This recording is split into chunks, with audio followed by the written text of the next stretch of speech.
This advance of the enemy had seemed to the youth like a ruthless hunting. He began to fume with rage and exasperation. He beat his foot upon the ground, and scowled with hate at the swirling smoke that was approaching like a phantom flood.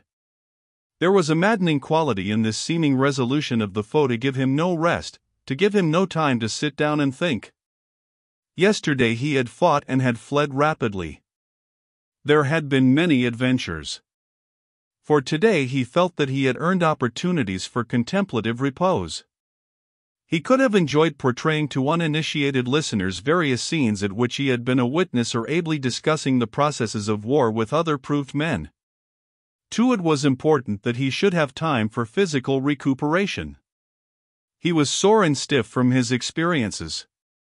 He had received his fill of all exertions, and he wished to rest.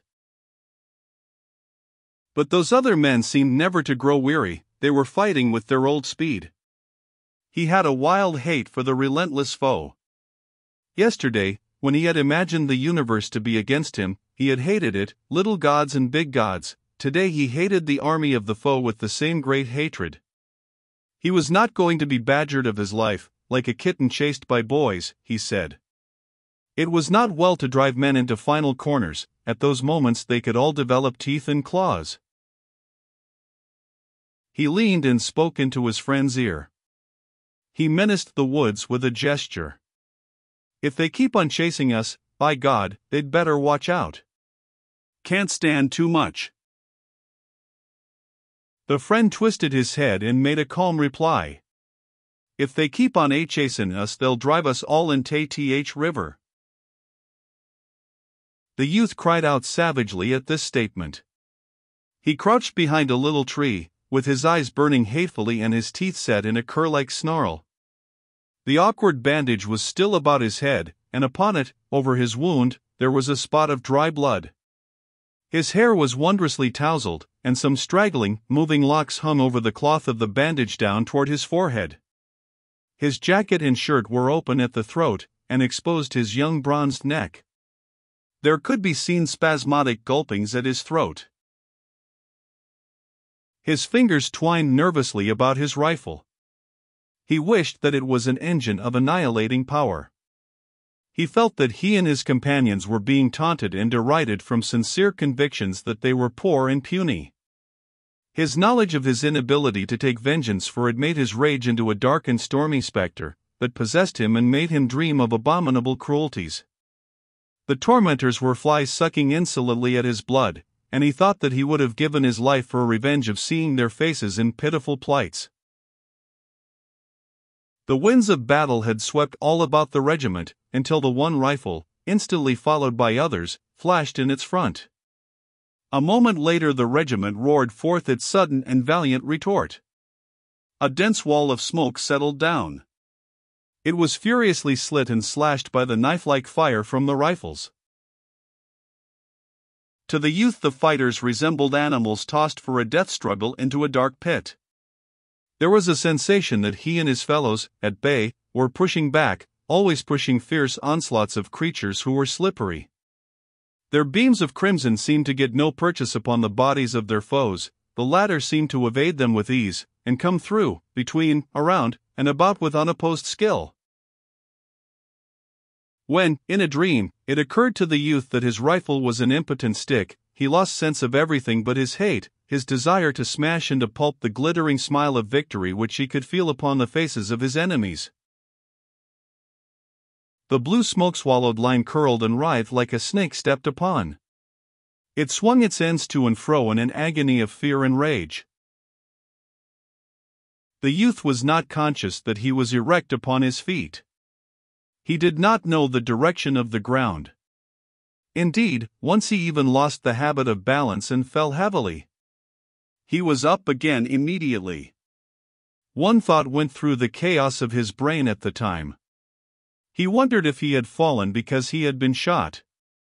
But the suspicion flew away at once. He did not think more of it. He had taken up a first position behind the little tree, with a direct determination to hold it against the world. He had not deemed it possible that his army could that day succeed, and from this he felt the ability to fight harder. But the throng had surged in all ways, until he lost directions and locations, save that he knew where lay the enemy. The flames bit him, and the hot smoke broiled his skin.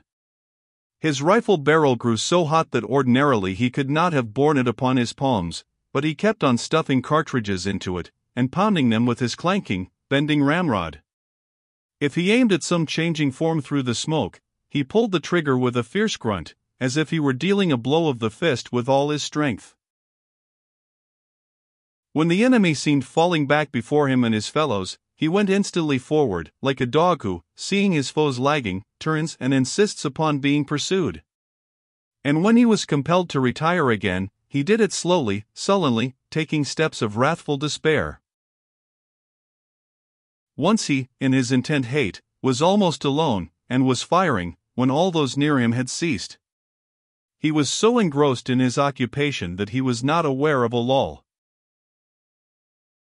He was recalled by a hoarse laugh and a sentence that came to his ears in a voice of contempt and amazement. "Yet, infernal fool, don't you know enough to quit when there ain't anything to shoot at? Good God!" He turned then and, pausing with his rifle thrown half into position, looked at the blue line of his comrades. During this moment of leisure they seemed all to be engaged in staring with astonishment at him. They had become spectators. Turning to the front again he saw, under the lifted smoke, a deserted ground. He looked bewildered for a moment. Then there appeared upon the glazed vacancy of his eyes a diamond point of intelligence. "Oh," he said, comprehending. He returned to his comrades and threw himself upon the ground. He sprawled like a man who had been thrashed. His flesh seemed strangely on fire, and the sounds of the battle continued in his ears. He groped blindly for his canteen. The lieutenant was crowing. He seemed drunk with fighting. He called out to the youth, "By heavens, if I had 10,000 wildcats like you I could tear stomach out of this war in less than a week." He puffed out his chest with large dignity as he said it. Some of the men muttered and looked at the youth in awestruck ways. It was plain that as he had gone on loading and firing and cursing without proper intermission, they had found time to regard him. And they now looked upon him as a war devil. The friend came staggering to him.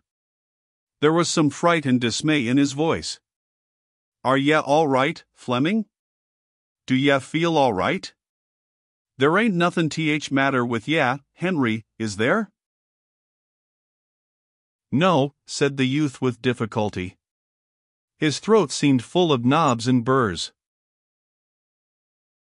These incidents made the youth ponder. It was revealed to him that he had been a barbarian, a beast. He had fought like a pagan who defends his religion. Regarding it, he saw that it was fine, wild, and, in some ways, easy. He had been a tremendous figure, no doubt.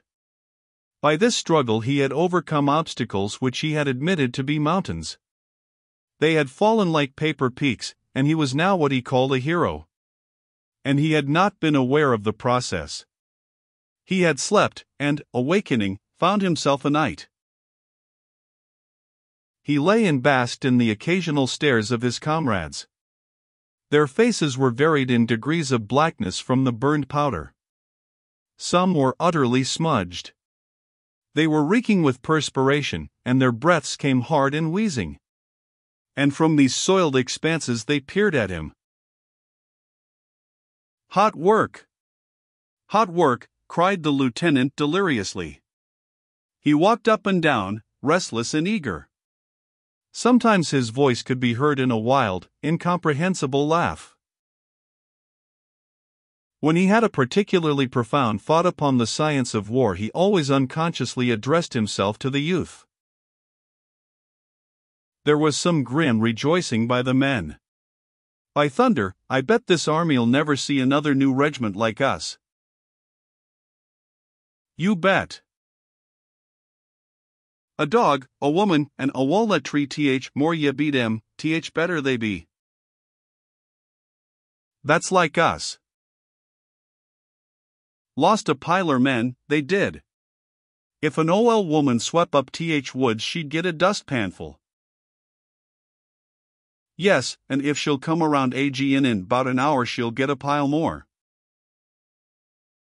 The forest still bore its burden of clamor. From off under the trees came the rolling clatter of the musketry. Each distant thicket seemed a strange porcupine with quills of flame. A cloud of dark smoke, as from smoldering ruins, went up toward the sun now bright and gay in the blue, enameled sky.